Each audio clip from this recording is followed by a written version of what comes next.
Okay. Good thing we don't. And that was just for practice. So now we're live. Now we're live. Yep. Welcome to our live. Thanks everybody for being here. Welcome Edin on the right and Melinda on the left. They are hustlin_hooks on Instagram. So thanks for being here today.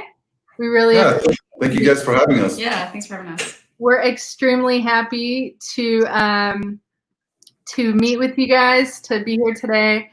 Hello, Onward Bear. Thanks for joining us. Hey, girls. Hey, guys. All right, so let's do a quick introduction of Edin and Mel. So Edin works full-time, and you have a management job, and you work at a large corporation. Yes. You guys have a 9-month-old baby girl. And what's her name? Jessica. And so Melinda goes by Mel. She works part-time and she is a full-time mom. Welcome. Thank you. And I'm Marina and this is Michelle, and we're the Flippin' Gals on Instagram and Flippin' Gals mostly everywhere else. So yeah, we're really, really happy that you guys are here with us this evening. We recently stumbled across your account on Instagram a couple weeks ago, and we're so happy that we did. We were really impressed with like the types of sales you're making. But I think, Edin, I was looking at your stories, and you're talking about like your profits are really good. You know, I'm sure you guys have noticed in comparison to a lot of people that are reselling. And inclusively, do you want to share today? It's Saturday, day's not over. How what your sales look like today? Yeah, sure. Today's been great. But first, I just wanted to say hi to a few people. Mama, tata, Emina, mama, tata, hvala vam puno za sve. Puno vas volim obadvoje. Jessica, hi, baby. It's your mom and dad on the big TV. Aww. And yeah, so Today's we're just about $500. We had a couple of big sales. We had another vintage style Fisher Price set sell for $250, and we had some silly guitars for Xbox 360 sell for $130. And that one I just posted last night at about 1 o'clock in the morning. And then we had a couple of smaller things as well, and it all adds up to about 500 gross. And what I always say on Instagram is that it's, only X time in California, because we have that 3 more hours that there are still millions of shoppers on the West Coast that have not even had the opportunity to shop yet. So it's only 4 o'clock in California, right? So we still have all those shoppers. Oh yeah, I mean, and we're awake until midnight shopping online. So yeah, for sure.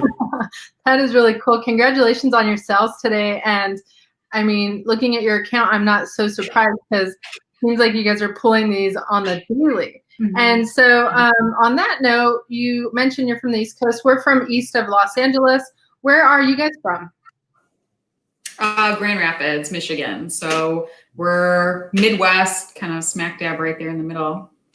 Yeah, Grand Rapids is a pretty tiny place. So it's pretty much halfway between Detroit, Michigan and Chicago, Illinois. It's about 2.5 hours west or east of us. Oh, very cool. Yeah, definitely heard of Grand Rapids before. I think it's like there are a lot of companies out there, if I'm not mistaken. Is that right? Companies and breweries too. Oh, okay. Oh, that's nice. That's we're also known as Beer City. So for any I didn't know that. Oh, that's really cool. As I drink my pop. We were just talking about that pop. That's right. Yeah. And yeah, no, I got water. So we want to talk about that. This is something everybody wants to know: is how did you start and why did you start reselling? Yeah, why did we start? So for the last 3 or so years, we've been tackling our debt pretty heavily, and really what we wanted to do is make an extra payment on our mortgage, and that was in 2019. Mm-hmm. And I was talking to my friend AJ at work, and he shared with me, through many conversations, that his father has been flipping sports memorabilia for years and years, and he's making really good money doing it. And it's like, what is this guy talking about? Like, what does that actually mean? So that same day when we had that conversation, I went back to my office and I went to YouTube and I typed in what to sell on eBay for profit. And I literally just watched like 15, 20 minutes, and some guy was like, yeah, you know, this keyboard here, it's mechanical and these go really well on eBay, and this old Sony headset, you can sell this on eBay, and this ink cartridge. I was like, what is this guy talking about?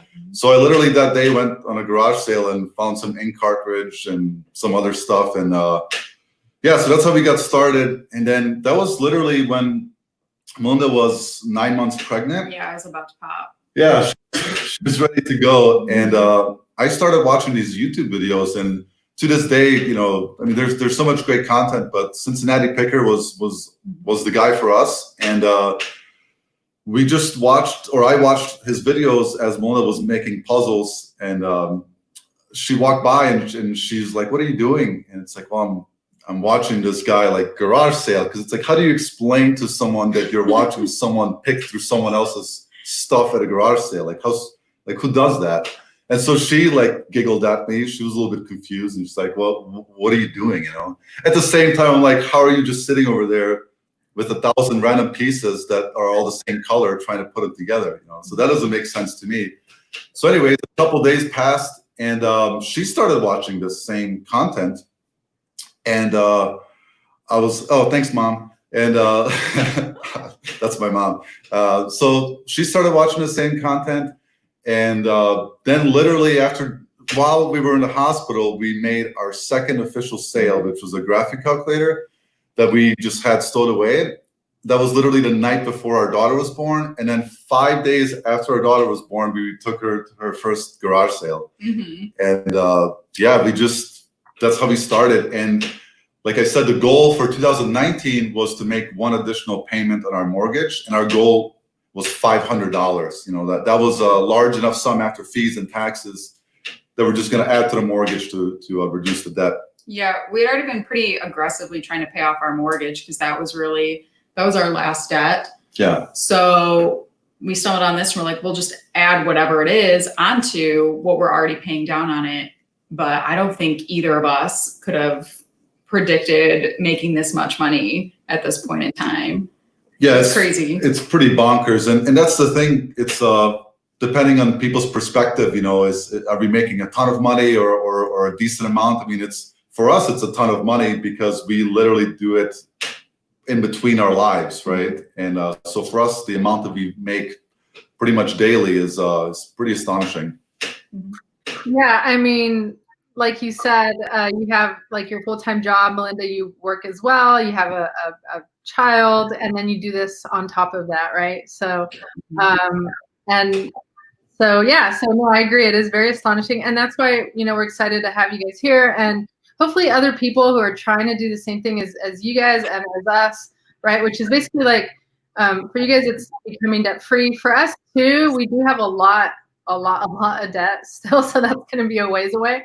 But sure. Really helping us with those things, or just just you know, personal financial goals. So how is that looking for you guys at this point? You mentioned this started in 2019, about a year ago. Is that right? 9 months. Yeah, 9 months ago. Even less. 9 months. Or that's right. When your daughter was born. That's like the key defining moment. Yeah, it's easy to remember that way. It's super easy. And how are things going as far as your you got your $500 and some? Yeah. We got our $500 for sure. Yeah, we got that goal. Yeah, we knocked that one out. So we've done really well. So in our point of view, right? So when I say we've done well, that's from our perspective. So we've sold 43,000 gross, and we've profited just a tad bit over 30,000 as of a couple of days ago. So that's $30,000 that we still have to pay taxes on, and for us, it's about 20 to 25% of that goes to taxes. So yeah, so 30,000 in roughly 8.5 months. And mind you, the beginning first months we didn't have the amount of inventory that we manage now, so it was very much slow going. Whereas now it's a pretty well-oiled machine. That's amazing that you guys honestly did that in 8 to 9 months. when we started, we didn't really have, like, our goals were smaller, and I think we don't have that well-oiled machine yet. So the fact that you guys, like, we're looking up to you guys, and we hope this gives hope to other people as well, to be able to even create some money to put a down payment on a home, right? For example. Right. Yeah. So thank you again for sharing that. So how do you guys manage? Because Edin, you have a full-time job and you're a full-time mom. How do you guys manage the time and taking care of the baby and shipping and listing and sourcing? How does that work? A good amount is done when she's asleep. Right. So that can be really late depending on the night, I think.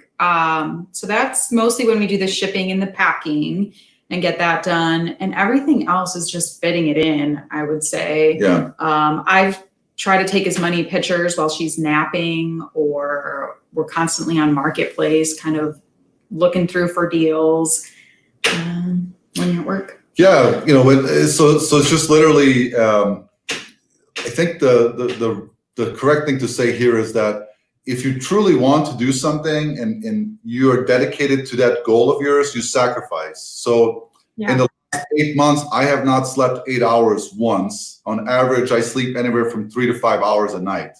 So for me, I'm very able to function on that lack of sleep, and I'm able to do it consistently.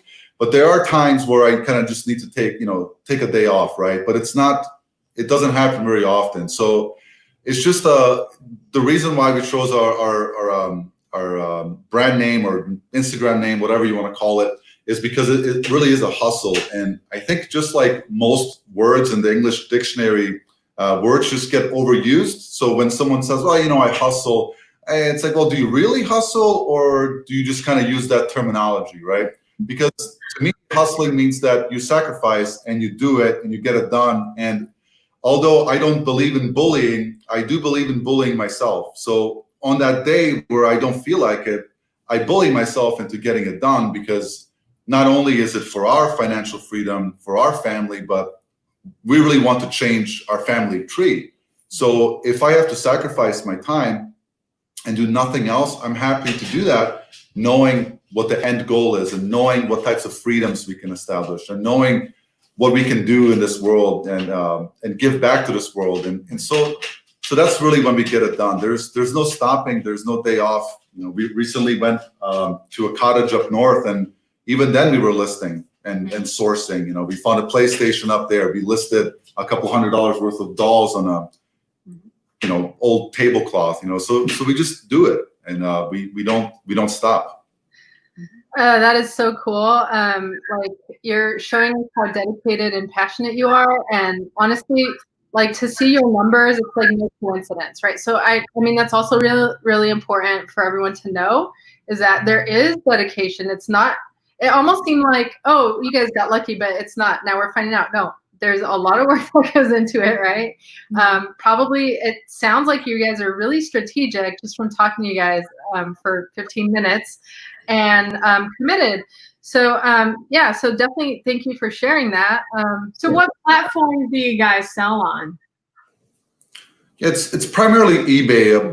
We do eBay, and then we have a relatively small Poshmark closet, and then that sprinkles in. Yeah, and then we do some local stuff on Marketplace, where we do it for things that are a little bit less valuable. And or things that are kind of bulky, or we know there's a pretty good local market for them locally. But we don't shy away from shipping big stuff. That's like my favorite thing to sell, because it seems like the market is very saturated in very small stuff because it's easy to list and ship. Whereas a 20-inch by 18-inch by 16-inch Fisher Price play set, not a lot of people want to deal with shipping that thing, and I do. Yeah. Okay, there you go. That's some golden nuggets right there that you're sharing with everyone. Thank you so much. Again, there's a strategy. It's just like shining through. So we appreciate that. And actually, I did want to ask you, because you did mention like you guys were, it sounds like, on vacation at a cabin recently, and you were working while you were there. So people don't want to work, I don't think, right, when they're on vacation. So I was just wondering, do you guys enjoy any part of the process, or is there some stuff you like more than others? I think everybody likes the thrifting part the best, right? That's the fun part, is the treasure hunt. But we, between both of us, enjoy all the aspects. So even the grind of taking pictures and listing them, I think we find joy in that, because every time we put it up, that's just one more thing we're adding to our inventory. It's one more thing that's for sale. It's one more cha-ching that we could hear the next day. Yeah, for sure. I couldn't agree more. There's not one part of this that I dislike. Even returns and potential scams, dealing with people's BS, I don't mind any of it. Nothing about this bothers me, because when you really think about what you're doing here, you're finding something, picking it up with your hands. Typically, it's relatively light. You're looking it over to make sure all the pieces are there. You give someone an amount for it. You bring it home. You might have to scrub it or clean it a little bit. Then you take pictures. Then you put it away. And then when someone buys it, you put it in a box. I mean, you're not roofing. You're not researching. You're not flying into space. You're not driving a NASCAR 200 miles per hour. It's extremely low stress. It's extremely low wear and tear on the body. You're not swinging hammer all day constructing. You're not pouring asphalt. How many examples would you like, right? Right. I mean, anything, right? You're doing very light work, very low stress work. And if you look at the longevity of doing something like that, anytime that you think about a career path, think about the amount of stress it's going to put on your body and then on your mind. And this, to us, it's like, what could go wrong? Someone returns something or doesn't like it, or some crazy guy writes me a long 3 messages about how awful of a person I am, and I just report that. It's so relatively simple. Man, I love the perspective, Edin, that you put in there.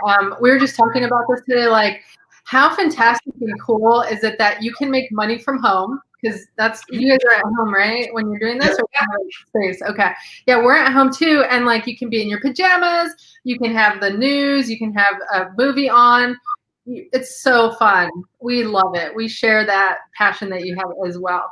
Yeah, for and the sure. most exciting part is when you list an item and like someone just buys it. You're like, oh my God, let's keep doing this. Yeah. It gets re-motivating every time you sell something. If you have a bad day and then you just hear that cha-ching, you're like, oh, right, this is why I'm doing it.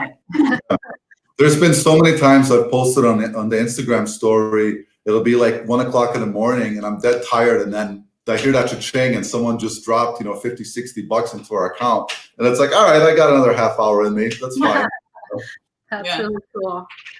So let's talk about like sourcing strategy, because you mentioned you went on YouTube and you Googled what items to sell on eBay. So how did that start? What kind of items do you start with? What kind of items do you guys source? Yeah. We'll go for it. We'll source anything that sells, and we had a learning curve at the beginning too. We were picking up things that had a lower sell-through rate, but they were selling higher, but they would just sit in our basement. So we fine-tuned our process, probably I think because we have a kid and we have to be pretty picky about what we're spending our time on these days. So now we look for big electronics, rare things, tools, cups, really, anything. Really, it doesn't matter to us what it is. There are certain things that we won't sell just because of our personal beliefs, but mostly everything else will sell if the deal is there and if the profit is there. And we started with the 50 cents or $1 pickup and flip it for 10.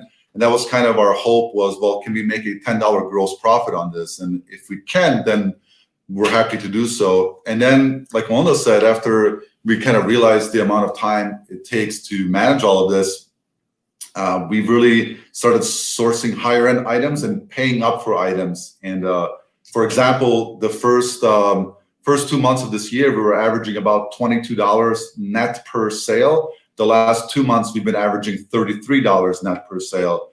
And so for us, it's about the stepping stone, right? Because we want to go from $1 to 10, 5 to 20, 50 to 200. And then one day we want to get to 200,000 into 600,000, right? Because this, to me personally, all of this is just a stepping stone, and it's all about learning and figuring out, starting small and then saying, hey, what if you flip that bulldozer, right? What does that cost to buy and sell? Because it's someone is doing that out there, and from my perspective is that if someone is doing that out there, why am I not buying and selling that bulldozer? What can be hard about it? I need to package it. Our strategy is look it up. If we haven't sold it before and it's for sale and it's unique, it's interesting, we look it up. Yeah, for sure. And then we know if it sells or not. And that's one more thing that we'll add to our catalog, I guess. Yeah. You could say. So it sounds like your goal is not that $500 anymore. You're kind of like monitoring your sales every month, and you're like, okay, how can we do better next month? How can we do better than month after? Is that how you guys are doing this? Yeah, pretty much. So I've spent the last 11 years now, 10, 11 years in manufacturing, food manufacturing, food distribution. So I'm very analytical. I've done most of my jobs have been in food safety or quality, food quality management. I was a technician, supervisor, management, blah, blah, blah. So I've learned a lot about process, Sigma, black belt, how to be lean, how to be efficient. And so I incorporate that into how I live and also how I travel when I'm doing eBay. So if I'm going to go pull an order, do I have something that I need to go put downstairs while I'm there? If I don't, then I'm not pulling that order until I need to go down there for another reason. So yeah, for me, it's very analytical, and I keep preaching it, and I'm going to keep preaching it, that if you're not tracking, then you're not growing, because there's no way you know what's going on. And I love numbers, even though a lot of people say, hey, I'm not a math person, but numbers don't have feelings. They're going to tell you exactly how it is every single time. And if you're not tracking your time and your effort and your profits, then you might be spinning in a wheel. Oh my goodness, Edin, when you're talking, I just looked in the mirror. I'm such a process analytical person. Michelle was probably, were you thinking that when he was saying that? I'm like, oh my gosh, that's me. That is so cool though. Like, hey, we're cousins or something. No, but you guys are mentioning about strategy. I think Melinda, you were mentioning about strategy and how you look things up, right? So I have a couple of questions based on that. And Edin, you were mentioning about, like, you used to look at $1 items that you can net $10 on, but you've since outgrown that. So I guess my question is, when you guys are shopping or sourcing, do you pass over those $1 items that you know will net 10? I have a few questions. That's one. Also, how do you determine the sell-through rate? And do you leave the ones that are slow to sell, the items that are slow to sell, that are cheap? And also your catalog, Melinda, you were talking about, is it in your mind, or do you guys literally have a catalog? I'll answer. I know Edin will have to add on to this, but I would say we're more prone to leave the things that are slower sellers. We'll definitely leave those. We're more picky about sell-through rate now. I would say we wouldn't necessarily leave the 1 to 10. If it's a fast sell, we'll pick it up, because then that's an easy $9.50 before fees in our pocket. As far as the catalog, I'd say it's both. We have everything that we've ever bought in a spreadsheet. So we also keep it in our minds. So yeah, I think the lower value items, those we come across more now when we're making a bigger deal, when we're buying someone's collection of things, for example. But if I was at like a Goodwill or thrift store or a yard sale, and I look something up that's, if it's $1 and it sells for, even if it sells for $15 and it has a good sell-through rate, I usually leave that alone. I'd like us to continue to grow as far as our margins and our dollar values, because when that sale happens, I would rather it's like today we had, 2 sales for, one was for $250 and the other one was for $130. So whatever those two numbers are together. So that's 2 sales for, $370. Is that right? $370, $380. Or you could have 2 sales for $38. you're gonna make those 2 sales on average per day. I would rather have a higher end one. And yeah, like Melinda said, the catalog, it's every single thing we've ever bought has been documented.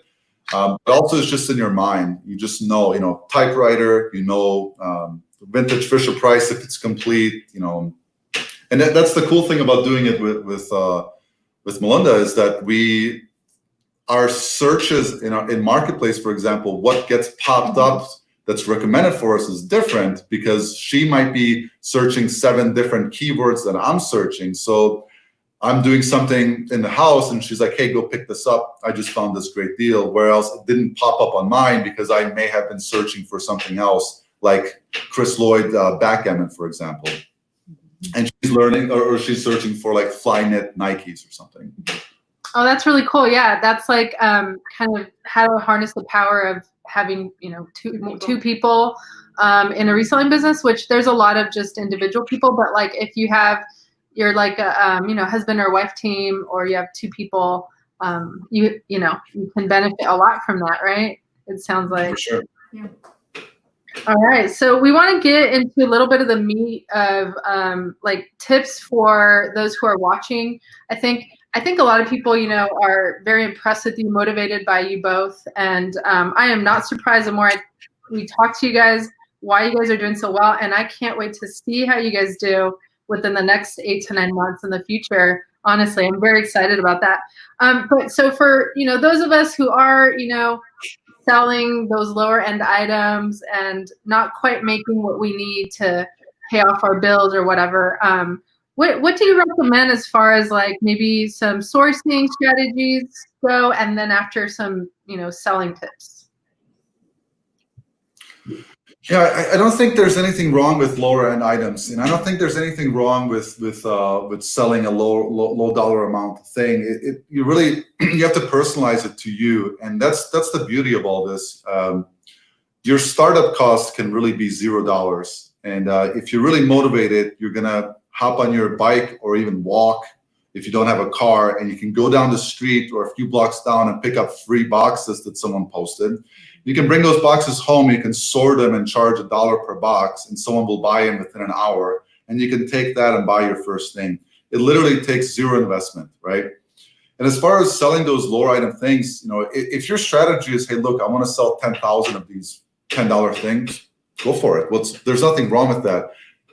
For me, I don't want to sell those 10,000 things for 10, 1,000 for 10, or whatever example I'm giving you. But that's just the way my mind works. I would rather sell 2 things in a day for the same amount, because if you really think about it, that's 2 packages instead of 10. That's 2 customers instead of 10. That's 2 potential returns or issues, not 10, right? So higher end items, lower amount of sales is less complicated than vice versa. And especially with nowadays, where everyone seems to want to return, things just because Amazon makes it so easy for them. So yeah. I might say, as a strategy, just get more dedicated about maybe putting part of the smaller profits aside, because I think you can scale anything. If you're just starting, I've mentioned before, sometimes people don't have a lot to throw at a bulk buy right off the bat. But if you can be very dedicated in saving $1 here, $3 here, it all adds up, right? I mean, we wanted to make one $500 payment, and it's snowballed. So $3 can snowball into $6, can snowball into 12, and just keep doubling up until you're able to make those bigger purchases. Because then you can buy something for $50, which is kind of where we are at now, and turn it into $250. Right. Yeah. And as far as sourcing, I think that just goes to dedication. There's nothing that Mona and I do that's any different than anyone else that's out there hunting. It's just that we're very dedicated to do it. We don't just sit around, right? I mean, I haven't watched, besides YouTube, I haven't watched any TV in a long time. In fact, when Mona suggests watching a movie, it's just like, I don't know about all that. That's the power of my life, But of course, you have to balance that. It's just dedication. It's knowing, and it's dedication. And the nice thing is, so we've sold a little bit over 1,000 items. That's 1,000 things that we touched. That's 1,000 things we looked up. It's 1,000 things we packaged. Several of those we've had to degrease or take apart or fix or repair. You're just adding on your skill sets nonstop. And then if you're like me and are obsessed, I'm constantly learning from others, constantly watching other people on YouTube in the background picking things up. So I'm like, oh yeah, you know, I just saw Drew at Profit Monster take a picture of a bunch of old school Tommy Hilfiger shirts. It's like, oh, okay, next time I'm out, I'll keep my eyes out on those. So it's just dedication. Too many people say they want to, and not a lot of people actually do the work. That's the difference between us and maybe somebody that's like, you know, I've only sold, you know, 3 things this week. Well, it's like, yeah. Keep too. The Monster High doll set that we recently sourced, that was the first for us to buy a big doll lot. Yeah. So just keep your mind open. You can almost buy anything and flip it for higher. So yeah, Melinda, so both of you seem to source, and like you guys mentioned Facebook Marketplace a bit, and then you mentioned like you just always look things up. So my question is, when you guys ran across, like, let's say that Monster High doll set, did you think like, well, there's a set, it's quite expensive, let me look up the value, or what goes in your mind, like what goes through your mind when you notice things like that and you've never sold it before? Yeah, I bought that one, so I'll walk you through how my mind works. So I saw it pop up. They had listed 43 dolls plus accessories, and they had them all standing up, right? And then in the description, they said it was like 43 dolls and accessories. It's $175 for all of them. So zero knowledge about Monster High, with the exception of what I've seen other people buy and sell on YouTube. So I've seen people's, you know, this is what sold this week. This is a Monster High doll. So I immediately, when I see that, I just type it in, because what effort is that? It's about 20 seconds of my life typing into something that I'm already staring at anyways. So when I saw that, I contacted them, and immediately I asked if they would do a price reduction, because every single time that you get something for $1 less or $5 less or $10 less, over 1,000 transactions, that adds up pretty quickly. So I talked to them a little bit. They explained to me that it was a collection, so that's great, right? It's not something that's going to be played in outside or in the mud. That you know, the hair on the dolls aren't going to be cut off, things like that. And then so I said, yep, I'm interested. You know, can I take a look before I buy? And they said, of course. And then when I went over there, I just confirmed with them that what they were saying was true, that the dolls were in good condition, that they had the accessories. And I went ahead and made the deal. They unfortunately, they didn't want to give me a price break, which is fine. But I didn't look up any specific doll because I didn't know any of the dolls there. But I knew that one of the books was an encyclopedia about all the dolls, which actually just sold 2 days ago for $50, right? So $175 purchased, and one book sold for $50. And I knew that in a collection like that, there's probably going to be a lot of pickles. And for us, pickles, you'll hear us saying that term because we've learned it from John, the Cincinnati picker. It's an item that's not worth very much. And I knew the majority was not going to be worth much, but I knew that there's going to be 1 or 2 gems. So when we went up to the cottage, we started looking them up, and Melinda found a $70 doll, a $40 doll, and a $30 doll. So just between those 3, you know, that's obviously after fees and taxes, those 3 dolls will take, you know, they'll take us to about $100 in profit, and then the rest of it will get us there. So that's kind of how I thought about it. But I also can afford to lose $175, right? And then I also looked up just Monster High doll, and I looked at the sell-through rate, and the sell-through rate just for that key search was over 100%, right? And that, for me, that means that there's a demand for them. And so that's kind of it. The other thing too I looked up that day, sorry, I'm going for 7 minutes about dolls. Okay. I looked up was the, because I knew there were about 40, I looked up lot of Monster High dolls, and then I filtered high to low, and I looked and made sure, what do 30 to 50 dolls sell for? And it seemed like they sell for about $10 a doll. So I knew that I could take that 175 just as is, listed for 400, and it would sell. And I could make my profit that way. Or I could draw it out a little bit and make a little bit more profit. If that makes sense. Oh my gosh, this analytical mind is like such a gift. Honestly, it's like you got to write a book like next, soon, because we'll buy it. Oh my gosh, I'm like pay you both. Really cool. Okay, so thanks for sharing all that. It was all extremely valuable. We really appreciate it. And question about the sell-through rate. Where can someone locate the sell-through rate? And are you only looking on eBay when you're looking for those sell-through rates, or where does one find it? I think it's your turn. So the sell-through rate, we do just look it up on eBay because that's our biggest selling platform. So you type in the search, whatever you're looking for. Let's do Monster High because you're just talking about that. And it'll give you the list. And then you go to your filter, and then you just, whatever condition it's in, ours is usually pre-owned. So you make sure that you've selected that. And then scroll down to the bottom of the options and make sure you're clicking the sold button. And then it'll give you that number. And if that number is higher than the number available, you definitely want whatever that is. Yeah, exactly right. And we typically shoot for about 40 to 60% sell-through rate. And the way I look at it in my mind is if there's 100 listed and 50 sold, that means that every time someone lists 2, 1 will sell. I'm not sure how well the screen will show up on our cell phone, but that's literally that's the tool. And then while you're looking at that number, you're also looking at roughly what it's selling for, and then you have to do your math and say, well, if I sell it for $100, I know $40 are not going to be mine. So is it worth my time or not? Yeah, and make sure once you get to the sold list, go back to the sort button and sort by the option highest plus shipping. That's what we always do because we factor in shipping to our prices. So you want to see what people are paying for that, what they're willing to ship it for and pay for. Yeah. Awesome. So you guys, you guys do free shipping? Is that what I heard you guys say? Or okay. Is that almost everything? Very few things we don't anymore.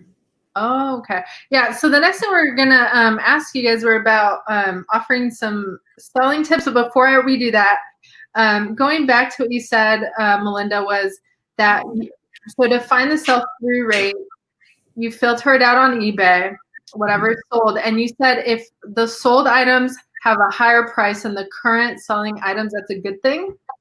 A higher number of sold. Oh, number of sold, not necessarily the price. Yeah, not price. The number. Okay, the number sold. Okay, that makes sense actually because the demand. Yeah. Okay, so now going into the selling tips. How do you price your items? Do you guys? Yeah, let's get into a little bit of the meat of selling tips if you don't mind. Sure. Yeah, I think that's if I was just thinking in my mind, if I were to give anyone a selling tip, and I constantly tell people to offer free shipping, and I do that and do the buy it now. That's the two. And the reason for that is because of Amazon. Amazon has revolutionized e-commerce, and for anyone that wants to argue that they have not, it is either not paying attention or they live underneath the rock. So what ends up happening is that every time that you list something and you list it plus shipping, your potential buyer is paying the retail price shipping on your product, which can suck because depending on their location and the dimensions that you put in, they might not afford the item because it's going to cost so much to ship. Whereas if you're a reseller, you know that you're not paying that amount if you are getting your labels through eBay and are using USPS or FedEx. So the philosophy is offer free shipping, build it into your price, and be competitive because everyone wants free shipping. They expect it because Amazon has revolutionized it. And then understand how much it's going to cost to ship that item. And it's always going to be a ballpark range. It's going to be, for a first class item. So for those who don't know what that is, it's typically an item that weighs under a pound, no matter the dimensions. That's going to ship for $5, typically $5.50 max, down to $2.80 roughly. So you know that if it's light. The next category is USPS priority mail. So anything a pound, typically up to 5 pounds, depending on the region and dimensions, is going to ship for anywhere from $7 to about $14.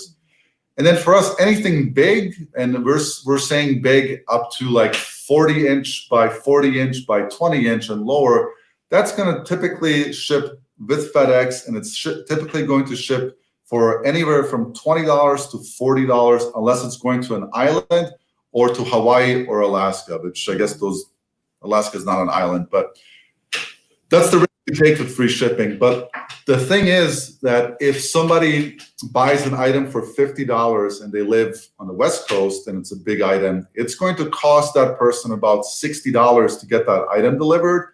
Whereas if you share you're basically sharing your discount with them and saying, hey, look, it's $69.99 free shipping. That's it. That's what you're gonna pay. It's not, well, it's $30 plus $60 shipping, and it's just like, oh man, it costs so much to ship it. So that's probably the best tip I can give you, is that figure out roughly what you're gonna pay, and you're gonna do that through experience. After you touch 1,000 items, you're gonna know when you touch that item what it's gonna ship for roughly, and offer free shipping and get it out the door as fast as possible, because that's the expectation of 2020 in e-commerce. Yeah.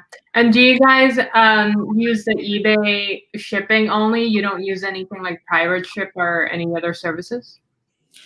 We've priced out 40, 50 items on Pirate Ship, and it's the same rate that we get through eBay. So I think Pirate Ship, typically people who are BSing their numbers, they take advantage of Pirate Ship and they get a discount.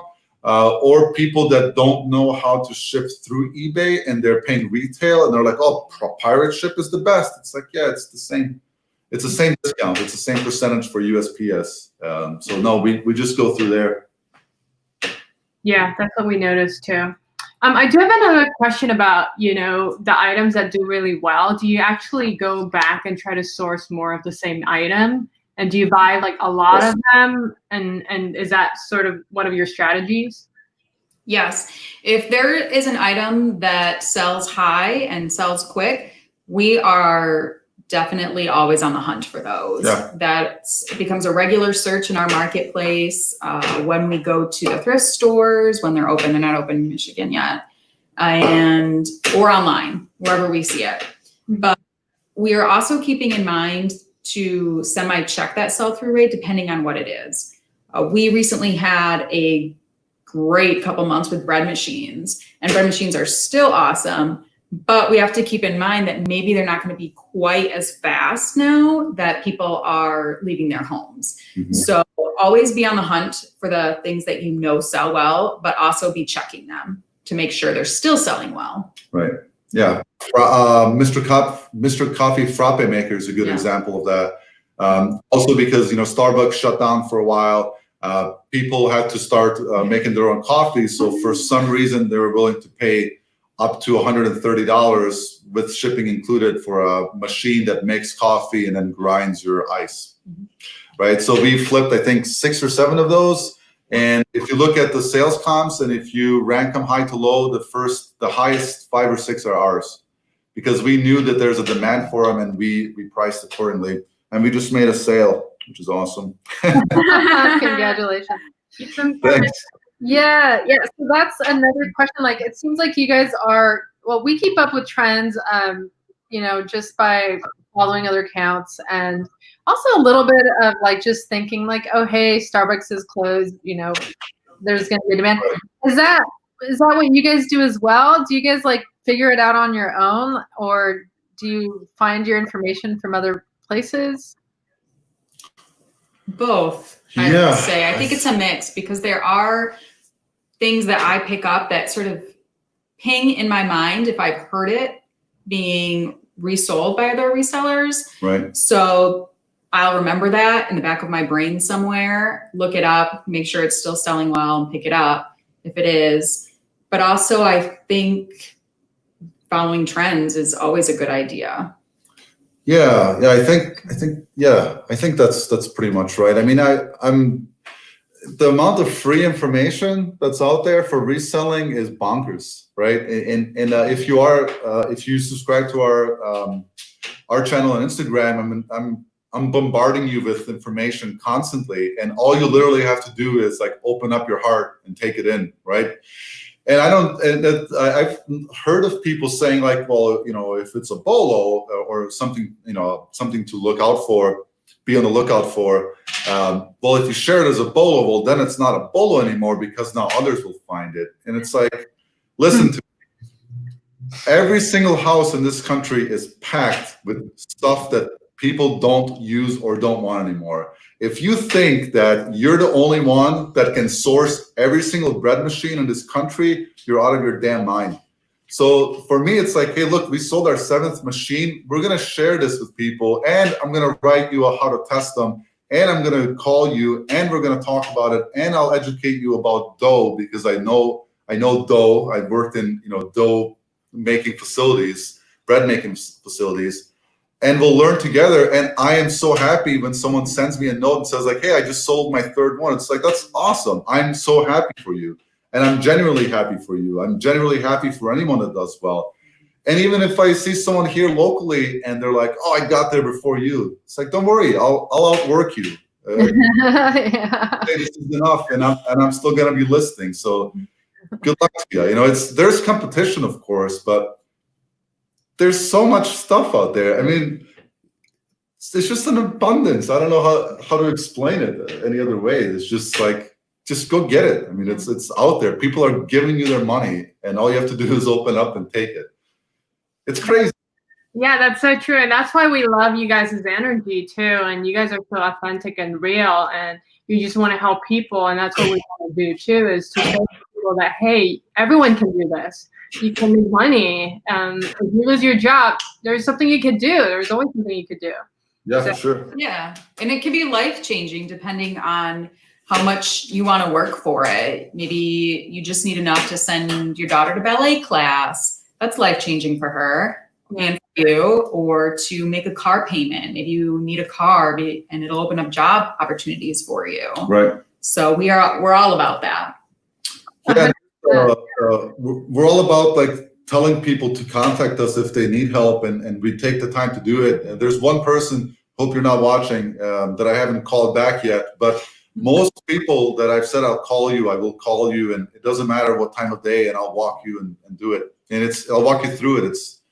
It's not an inconvenience, because what I think more than the money that we make, the satisfaction that we get when someone's like writes us a message, private message, and like tells us like, thank you for ABC, like that means a lot more to me than $100, because that $100 is nothing. It's just a tool. It doesn't matter. But when someone reaches out and says like, hey, thanks for your help, like that's pretty cool. That inspires me to say like, okay, what else can I do to help people out? Because at the end of the day, we can all succeed in this business. It's not dying anytime soon. And consumerism is 70% of our economy.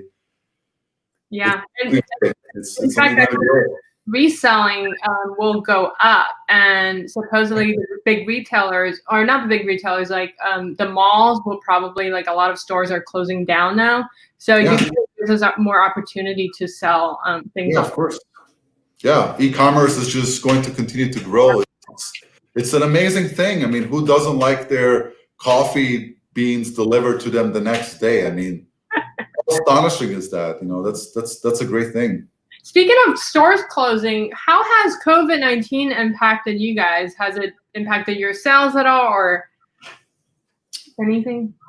We made a lot on bread machines. Yeah. So in a way, it helped, I guess. I wouldn't say helped is the right word, but it did challenge us because we had to pivot from finding things at thrift stores. So I think that's probably true across the reseller universe. Everybody had to figure out different ways to find their product, and they had to figure out what was going to sell when maybe some people were going to have less expendable income. What were people needing or wanting during this time? Yeah, not gouging, right? That's the thing. That's my cousin Amir. Amir, hey, how are you? I'm glad you're here watching. Yeah, it's so the first few months of this year, we were selling like 35 to 4,500 a month, and then COVID month 1 and COVID month 2 have been over 10 grand in sales. So the other thing about the sourcing thing, like if you're a reseller and like during all of this you were like struggling for inventory, I think you're just being lazy, because the amount of people out there that just want to give the stuff away on marketplace or for free because they can't have garage sales.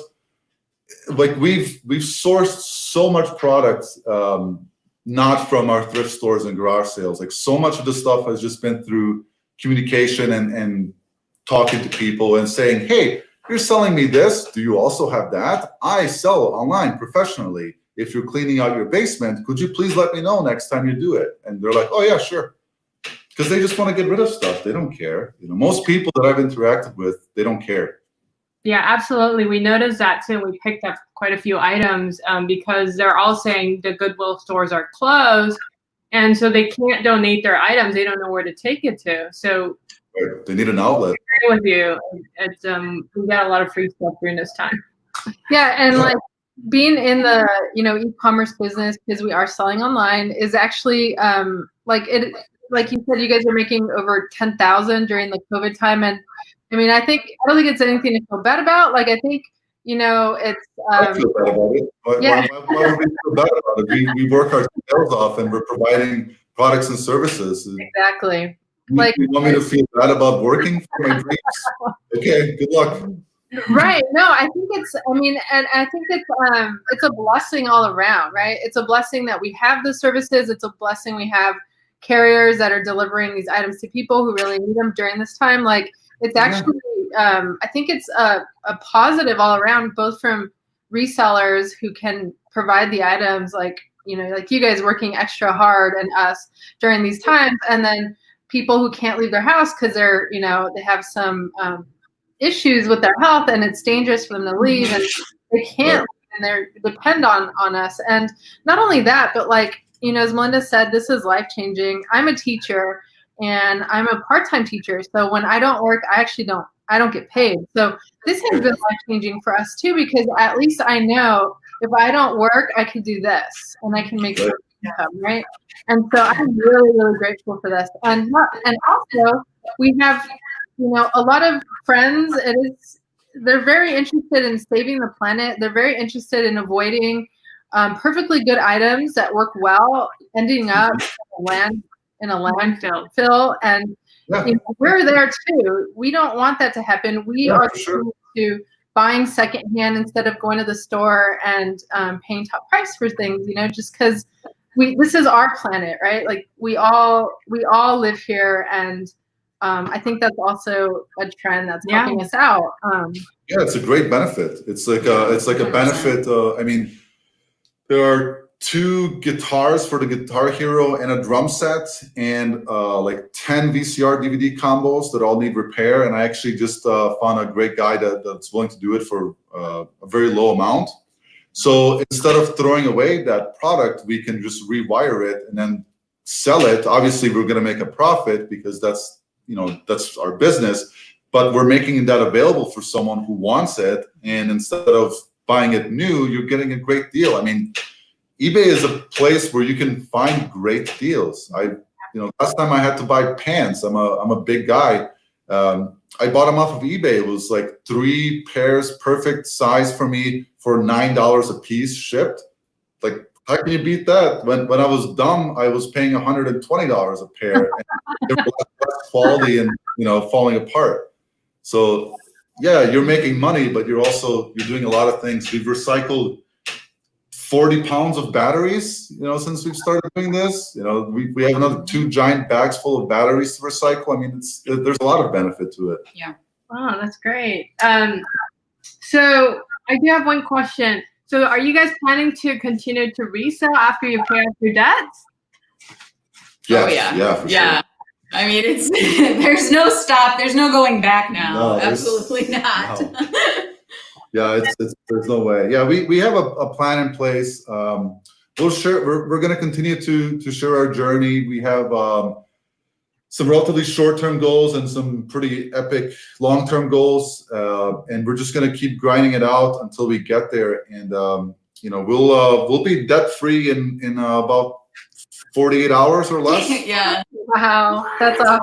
We'll share that. We'll have to call our family first. Yeah, that's going to be fun.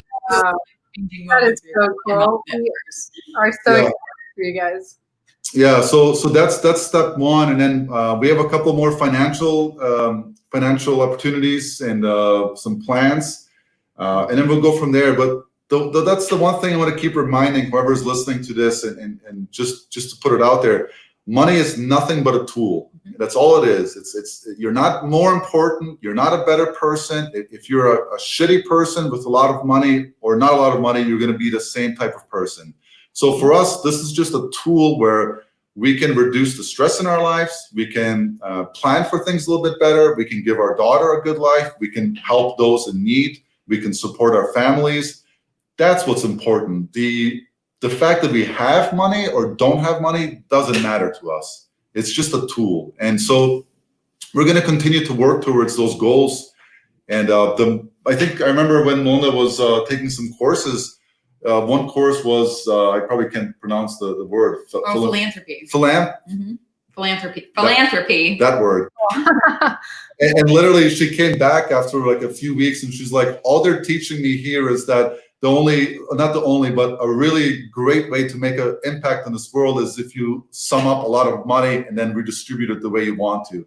That's one of our goals too. You know, it's like, yeah, you can go and volunteer at the soup kitchen, or you can change, still a good cause, or you can change someone's life forever, right? You know, or 10 families. And there are a lot of things that we'll be doing with this type of business that maybe we couldn't do because we're, you know, in some sort of 9 to 5, you know, 45 hours a week. Yeah, love that. Love that so So much. Yep. we do have a question, and I believe that's your cousin, right? Yeah. Do you guys see yourself selling on Amazon? Is there an opportunity to do similar with the Amazon platform? Yeah, so yes, the easy answer is yes. We want to become really good at eBay, even though this might seem like we're already there, we're not. We have some pretty high goals that we want to get to, and we want to make sure that's a really well-oiled machine before we dedicate time. And we have to be very balanced in our approach between all of the platforms in our life. Otherwise, we're just going to be working, and that's not the point of all of this. But yes, Amazon presents a great opportunity. There are many ways to get on there. It's going to be a grind, right, to get there, but you can definitely get there. And there are a lot of people that make a lot of money selling on the platform. Very cool. So we are almost at our 5 o'clock end time within an hour. Yeah, we just wanted to ask you guys a fun question and maybe open it up for questions from who are watching. So what do you guys do for fun? Aside from Well, This is so much fun. yeah. Like, No, we are big into I'm big into outdoors. I really love hiking and camping, and I'm excited for when we're able to take Jess hiking and camping and share that world with her. Kayaking, being on the lake, all of that good stuff. Yeah, I like the outdoors too. I really enjoy working. I mean, I don't know if that's the ex-communist in me that was from Yugoslavia or what, but I really enjoy it. I'm not a restful person. There's always something going on in my head, and I'm always trying to figure something out. So I find a lot of joy in that. And maybe someone meditates for an hour a day, and they find a lot of joy and relaxation in that. I work. I don't know if that's, maybe I'm insane. I don't know. I do also enjoy playing poker. I've been playing poker for about 10 years. That's definitely one of my favorite pastimes. And then just, hanging out with people who I want to hang out with. Yeah, I bought a skateboard recently just to roll around, and that brings me some joy and freedom. So yeah, I'll speak for myself. I'm a pretty simple person. There's a lot of things I'd like to do. But that's why I'm sleeping 4 hours now, so that in a little bit down the line, then we get to really do those things that we want to do and not feel entrapped in having to work or having to do, what someone else is dictating us to do. Thank you so much for sharing. Yeah. Sounds like you guys are a nice balance of So most of the days. work to play, and then nature, which is very peaceful and somewhat still. So for those of you who are watching, if you guys have Yeah. any questions, please feel free to write a comment. And if you guys want to follow Edin and Mel, do you guys want to share your handles on all your channels? Yeah, sure. It's Hustlin' Hooks without the G, so it's HUSTLIN_hooks. We did just recently start a YouTube channel. We'll be growing that slowly, just to share information and add value to the community. We're pretty much giving live updates on Instagram for those of you who are already there. We do appreciate everyone's support. We're very easy to reach. I think Instagram is probably the easiest way to reach us with a DM or a comment, and we can go from there. But yeah, there are a few things we're working on in the background to continue to grow. Awesome. Very cool. Can't wait to see how that goes for you guys. We'll be keeping our eyes on YouTube and your progress and celebrating with you. So congrats again for paying off all of your debt in 2 days. Like, I hope you guys celebrate that very big, because you deserve it with all the work you've been, providing. And thank you, all of those who joined us today. We appreciate it. And, thank you, Mel and Edin. It was lovely to have met you guys, and we appreciate you too. Have a wonderful rest of your day. And we will be putting this on our podcast. You can find it. It can be the Flipping Gals podcast on Apple Podcasts and Spotify Podcasts, in case you guys want to revisit it again.